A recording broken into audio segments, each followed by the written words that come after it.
ओम शांति। 6 फरवरी की मुरली है। ज्ञान के सागर, आनंद के सागर, शिव परमात्मा कहते मीठे बच्चे, तुम ब्राह्मण अभी बहुत ऊंची यात्रा पर जा रहे हो, इसीलिए तुम्हें डबल इंजन मिलती है। 2 है बेहद के बाप और 2 है माँ। देखो 2 इंजन मिलते हैं, एक बेहद के बाप और माँ की भी। तो बाबा कहते माँ भी 2 है, 2 मतलब एक ब्रह्मा और एक जगदम्बा। तो प्रश्न है, संगम युग पर कौन सा टाइटल तुम बच्चे अभी अपने ऊपर नहीं रखवा सकते? उत्तर है हिज होलीनेस। वह हर होलीनेस का टाइटल तुम बच्चे अपने ऊपर नहीं रखवा सकते या लिख सकते हो, क्योंकि तुम्हारी आत्मा बल पवित्र बन रही है, लेकिन शरीर तो तमो प्रधान तत्वों से बना है। यह बड़ाई अभी तुम नहीं ले सकते, तुम अभी पुरुषार्थी हो। गीत है, यह कहानी है दीवे और तूफान की। ओम शांति। बेहद का बाप बच्चों को बैठ समझाते हैं। यह तो बच्चे समझ गए हैं कि बेहद के 2 बाप है, तो माँ भी जरूर 2 होगी, एक जगदम्बा दूसरी ब्रह्मा। तो दोनों बैठ समझाते हैं, तो तुमको जैसे डबल इंजन मिलती है। देखो पहाड़ी पर जब गाड़ी जाती है तो डबल इंजन लगता है ना। अब तुम ब्राह्मण भी ऊंची यात्रा पर रहते हो, तुम जानते हो अभी घोर अंधियारा है। जब तक समय आता है तो बहुत हाहाकार हो जाएगा। तो दुनिया बदली होती है ना, तो बाबा कहते अब राजाई मिलने वाली है। तो बच्चे जानते हैं अब नई राजधानी स्थापन हो रही है। घोर अंधियारे से घोर सोजरे में जाएंगे। देखो कलयुग का भी घोर अंधियारा है, फिर घोर सोजरा होगा, सतयुगी दुनिया आएगी।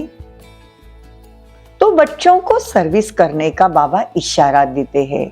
देखो टीचर है तो कॉलेज में अगर यह वर्ल्ड की हिस्ट्री ज्योग्राफी बैठ समझाए तो बच्चे त्रिकालदर्शी बन सकते हैं। अगर लौकिक में कोई टीचर है तो टीचर में अगर टीचर होकर पढ़ाते हैं तो कॉलेज में ये हिस्ट्री ज्योग्राफी भी पढ़ाए। बेहद की हद की तो पढ़ाते हैं, शिवाजी महाराज औरंगजेब सबके बताते हैं ना। तो हिस्ट्री जो पढ़ाते हैं इसके साथ बाबा कहते हैं ये भी हिस्ट्री ज्योग्राफी पढ़ाओ। तो बच्चे क्या बन जाएंगे? त्रिकालदर्शी बनेंगे। और त्रिकालदर्शी बनने से चक्रवर्ती भी बन सकते हैं। देखो जैसे बाप ने तुमको त्रिकालदर्शी स्वदर्शन चक्रधारी बनाया, तो तुम औरों को भी आप समान बनाओ, औरों को भी समझाओ। तमो प्रधान दुनिया बदल सतो प्रधान बन रही है, समझाओ उनको। सतो प्रधान बनाने वाला एक परमपिता परमात्मा है, जो सहज राजयोग और स्वदर्शन चक्र का ज्ञान देता है। चक्र को समझाना बड़ा सहज है। यह चक्र सामने रखा जाए तो भी मनुष्य आकर समझ सकते हैं। सतयुग में कौन कौन राज्य करते थे, फिर द्वापर में कैसे धर्मों की वृद्धि हुई, ऐसी अच्छी रीते बातें सब समझानी है तो उनकी बुद्धि का कपाट खुल जाएगा। बाबा हमको देखो त्रिकालदर्शी बनाते हैं, तो हमको औरों को रास्ता बताना है, जिससे तुम राजाओं का राजा बन सकते हो। ऐसा कहो उनको कि बाबा तुमको त्रिकालदर्शी बनाते हैं, तुम राजाओं का राजा बन सकते हो। तुम ब्राह्मण इस चक्र को जानते हो, तब तो चक्रवर्ती राजा बनते हो ना, परंतु बनेंगे भी वही इस चक्र को बुद्धि में जो फिराते रहेंगे, स्व का दर्शन करते रहेंगे। सुदर्शन नहीं, स्वदर्शन। हमने 84 जन्म हमने कैसे लिए? बाबा कहते अभी संगम युग है, अभी तुम पुरुषार्थी हो। अभी बाप कहते श्री श्री व हिज होलीनेस सन्यासियों को भी नहीं लग सकता। देखो भल आत्मा पवित्र बनती है, परंतु शरीर तो अपवित्र है ना। तो इस पतित दुनिया में कोई हिज और होलीनेस कोई हो नहीं सकता। वो समझते आत्मा परमात्मा सदैव शुद्ध है, परंतु शरीर भी तो शुद्ध चाहिए ना। देखो सतयुग में लक्ष्मी नारायण जो होते हैं वो सतो प्रधान तत्व से बनते हैं। यहाँ तत्व भी तमो प्रधान है, तो कोई भी पावन नहीं है। इसलिए देवताएं क्या होते हैं? संपूर्ण निर्विकारी होते हैं। तो बाप बैठ समझाते हैं कि तुम कितने समझदार बन रहे हो, तुमको चक्र का भी पूरा पूरा ज्ञान है। परमपिता परमात्मा जो इस चक्र को जानते हैं, चैतन्य झाड़ का जो बीज है, उनको सारे झाड़ की नॉलेज है, वही तो तुमको नॉलेज सुना रहे। ये जो ज्ञान है हमको कोई सन्यासी महात्माओं ने नहीं सुनाया है, हमको तो सुनाने वाला स्वयं परमात्मा है। हम सिर्फ परमात्मा को फॉलो करते हैं। यहाँ अभी जो पुरुषार्थ करेगा वो ऐसे ही राजे रजवाड़े या धनवान बनेगा, उसके घर में जन्म लेगा, सभी नंबरवार पद पाते हैं, नंबरवार ट्रांसफर हो जाते हैं।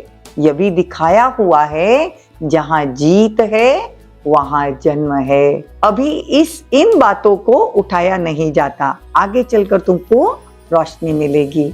इतना तो है, जो अभी जो शरीर छोड़ते हैं उनका क्या होगा, उनको अच्छे घर में जन्म मिलेगा। ब्रह्म कुमार कुमारी होकर हम शरीर भी छोड़ते हैं तो हमको अगला जन्म अच्छे घर में मिलेगा। जो बच्चे जास्ती पुरुषार्थ करते हैं उनको खुशी भी जास्ती रहती है। बाप कहते हैं कि कल्प पहले भी इन्हों को तुमने ऐसा बनाया था। देखो, कल्प पहले भी कन्याओं ने सभी का उद्धार किया था, इसीलिए तो कहते ना, कन्या वही जो 21 जन्मों का उद्धार करे। तो तुम जानते हो अब दुनिया बदल रही है, तुम अब ईश्वर की संतान बने हो। यह ब्राह्मण कुल है सबसे ऊंच। तुमको स्वदर्शन चक्र का ज्ञान है। फिर जब विष्णु के कुल में जाएंगे तो तुमको यह ज्ञान नहीं होगा। देखो, अभी इसीलिए ये हीरे तुल्य जन्म है संगम युग का। यहाँ भगवान आते हैं और आकर हमको सृष्टि के आदि मध्य अंत का ज्ञान देते हैं। विष्णु को यह ज्ञान नहीं रहेगा, इसीलिए बाबा हर बार कहते हैं लक्ष्मी नारायण तो रॉयल बुद्धू है, उनको त्रिकालदर्शी पने का ज्ञान नहीं। अगर उनको पता चले कि सतयुग के बाद त्रेता और त्रेता के बाद उतरती कला होने वाली है तो वो सतयुग का भी सुख भोग न सके। तो ये गुह्य बातें तुम्हारे सिवाय और कोई जानता भी नहीं। कहेंगे, कहने मात्र सब कहते हैं कि ईश्वर की सब संतान है, परंतु प्रैक्टिकल में तुम अभी बने हो। प्रैक्टिकल में अभी हम ईश्वर की संतान बने हैं, खुदा के बच्चे हैं, खुदाई खिदमतगार है। ये हम खुदा की सेवा करते हैं। अच्छा, सभी मीठे मीठे बच्चों को याद प्यार और गुड मॉर्निंग। बाप का फर्ज है बच्चों को याद करना और बच्चों का फर्ज है बाप को याद करना। बाप को याद करना हमारी मजबूरी नहीं है, परमात्मा का ध्यान करना हमारी मजबूरी नहीं है। हम जब काम रहेगा तब भगवान को याद नहीं करते, ये तो हमारा फर्ज है परमात्मा की याद में रहना। परंतु बच्चे इतना याद नहीं करते, अगर याद करते तो ओहो सौभाग्य। अगर भगवान को हम निरंतर याद करते रहे, धंधा दूरी कोई भी कर्म करते हैं, कर्म में सिर्फ योग को शामिल करना है, कर्म योगी बनना है, कर्म योगी बनना है। कर्म के साथ साथ परमात्मा के साथ योग हो, याद हो। तो बाबा कहते हैं तो अहो सौभाग्य। सौभाग्य का अर्थ अभी तक हमको कहाँ मालूम था। सौभाग्य 100% भाग्य, हमारा 100% भाग्य बनना ही है। परमात्मा की याद से हमारे किए हुए पाप कर्म भस्म होते हैं। अच्छा, मीठे मीठे रूहानी बच्चों को रूहानी बाप की नमस्ते। हम रूहानी बच्चों की रूहानी माता पिता बाप दादा को याद प्यार, गुड मॉर्निंग, नमस्ते, थैंक यू, बहुत बहुत शुक्रिया। धारणा के लिए मुख्य सार। सृष्टि चक्र के ज्ञान से स्वयं भी त्रिकालदर्शी और स्वदर्शन चक्रधारी बनना है। देखो, सृष्टि चक्र के ज्ञान से स्व भी त्रिकालदर्शी और स्वदर्शन चक्रधारी बनना और दूसरों को भी बनाने की सेवा करना। संगम पर शोक वाटिका से निकल सुख शांति की वाटिका में चलने के लिए पवित्र जरूर बनना है। मनसा वाचा कर्मणा किसी भी आत्मा के प्रति अपवित्रता का भाव न हो। वरदान, ज्ञान को रमणीकता से सिमरन कर आगे बढ़ने वाले सदा हर्षित खुश नसीब भव। यह सिर्फ आत्मा और परमात्मा का सूखा ज्ञान नहीं है। मतलब ये मुरली जो है वो क्या सूखा ज्ञान नहीं है, मतलब रमणीकता होनी चाहिए। मुरली भी सुनते हैं ना तो सुनने मात्र जो नहीं सुनना है, जैसे सत्संग में जाकर सत्वचन महाराज किया, अच्छा है किया, नहीं, ये सूखा ज्ञान नहीं है।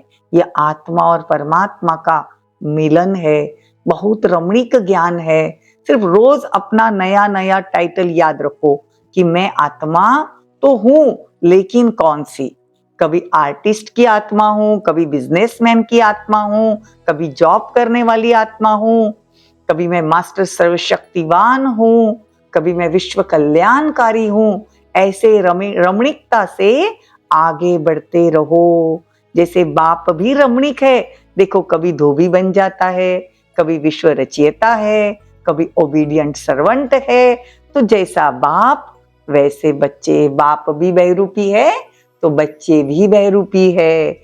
ऐसे ही इस रमणीक ज्ञान को सिमरन कर हर्षित रहो, तब कहेंगे खुश नसीब। स्लोगन: सच्चे सेवादारी वह है जिनकी हर नस अर्थात संकल्प में सेवा के उमंग उत्साह का खून भरा हुआ हो। बहुत ही सुंदर स्लोगन है। सच्चे सेवादारी, परमात्मा के सेवादारी वो बच्चे हैं जिनकी नस नस में अर्थात संकल्प में सेवा के उमंग उत्साह का खून भरा हुआ हो। अव्यक्त इशारा: कोई भी कार्य के लिए पहले प्रतिज्ञा करते हैं, फिर प्लान बनाते हैं, फिर होता है वो प्रैक्टिकल में, और प्रैक्टिकल के बाद फिर होती है चेकिंग कि यह हुआ, यह नहीं हुआ। चेकिंग के बाद जो बीती सो बीती, और फिर आगे उन्नति का साधन रखते हैं। तो पुरुषार्थ में जो भी नुकसानकारक बातें हैं उन्हें समेटने और समाने की प्रतिज्ञा करो, फिर उसको भी चेक करो। ओम शांति, ओम शांति।